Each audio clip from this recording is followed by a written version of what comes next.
Hey guys, what's up?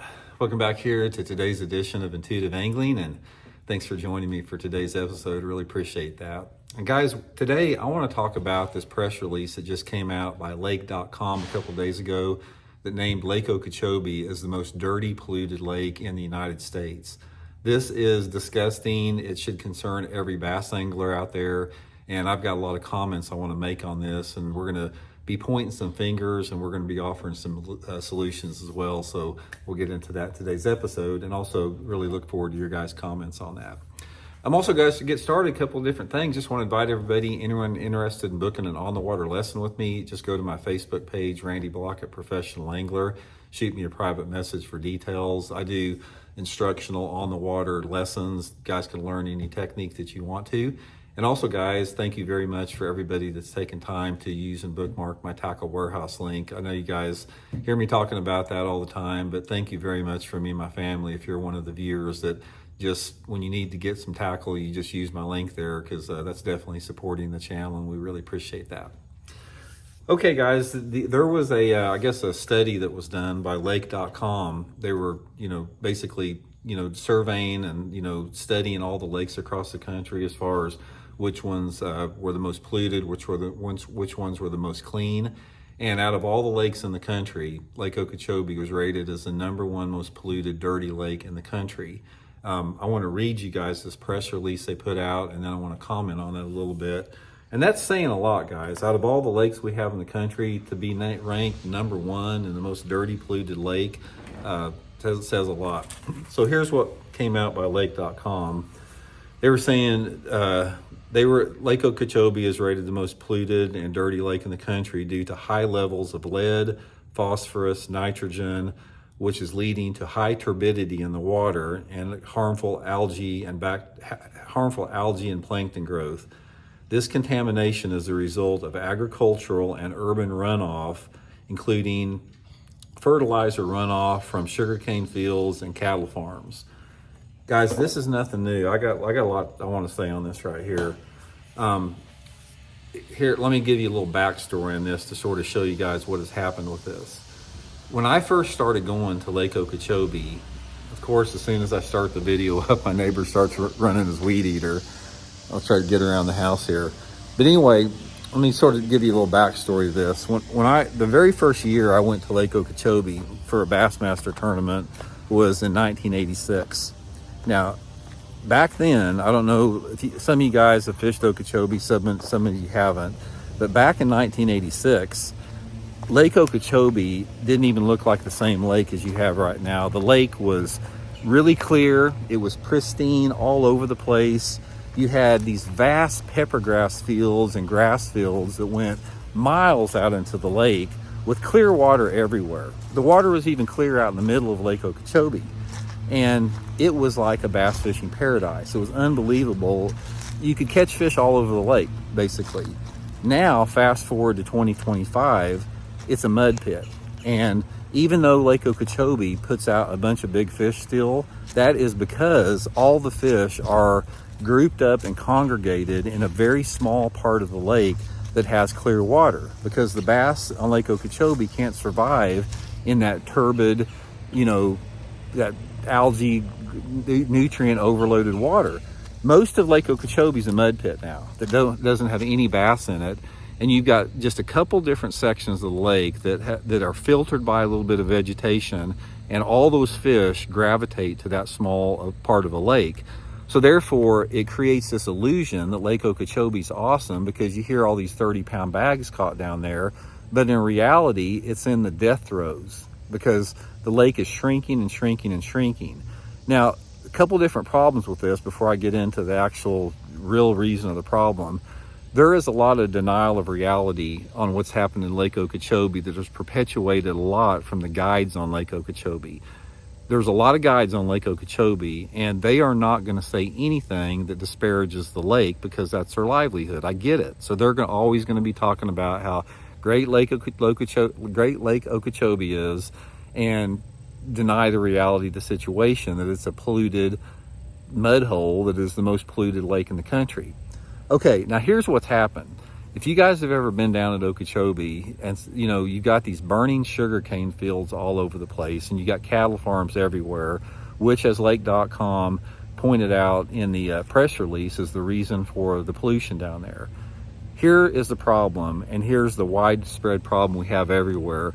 Money corrupts everything. And what you have is, when you have a powerful lobby in South Florida, like the sugarcane industry and the cattle industry down there, they have a tremendous amount of political influence. Now, I'm not accusing anybody of political malfeasance or, you know, abuse, but this is widespread across the country, where you have industries, and these industries pollute at will. A lot of times you got the fossil fuel industries, you got different petrochemical industries, chemical industries that pollute our lakes and waters, and nobody does anything about it because we don't have politicians in positions of power that have any integrity or backbone, because so many of these politicians that have the ability to make laws to stop these polluters are in the pockets, and they're subsidized, and they're supported by the very industries that are polluting our air and water. So when you got, say for example, you got a congressman or a senator or something like that that has the ability to put the brakes on the pollution of Lake Okeechobee or any pollution across the lake, but this politician is getting, you know, subsidized, and their entire political career rides on the backers that are getting from the people that are actually polluting the planet. So they're going to toe the line, and they're not going to pass or approve or vote on any legislation that puts, you know, brakes on this pollution, simply because they want to maintain power. This is the dark side of our political system right now that we're seeing out there. We have got a small segment of this country that is ran by politicians that are beholden to polluters in this country. That is the reality of the situation. Follow the money. If you don't believe me, guys, you look at any politician that, when there is some type of environmental legislation that is put forward and they vote against that legislation, you look at who their donors are. That's all you have to do, because their donors are listed in there. And a lot of them, like I said, they're sort of, you know, hidden behind different type of stuff. But if you do enough digging, you will see the connection to where that's at. And this is what I'm talking about, but money and power corrupts. And here's the problem we have on this. It's like, I hear a lot of people, when I do videos like this, that say, "Oh, Randy, you have to balance the environment and the economy and all this type of stuff." Yeah, you do, but that's not what's happening. The environment takes a back seat everywhere. Our environmental laws have been eroded over the past 6 months. Our EPA has been downgraded. We have got the fox guarding the hen house when it comes to environmental regulations on this country, and it's being whitewashed like it's okay. And we are going to be looked at, guys, 50 years from now, if we survive that long as a planet with all the crap we're doing to the planet, we're going to be looked at as the biggest villains in the history of this planet for doing exactly what we're doing right now. Why have we allowed industries to turn Lake Okeechobee into the most polluted lake in the country? You ask me that. Why has there not been some type of somebody come in there and stop this? And you can only stop this through political legislation. That's the only way that you can stop it. Why hasn't there been politicians that have merged and put forth bills to saying, these cattle farms and these, you know, sugarcane companies and whoever's doing the pollution on Lake Okeechobee, if you don't clean up your act, you are going to get shut down until you do so. We will not let you pollute the water of South Florida simply because your profit margins are going to suffer because of it. And there's a lot of people out there that, guys, they will stand up and they will support the polluters for whatever reason. I don't understand it.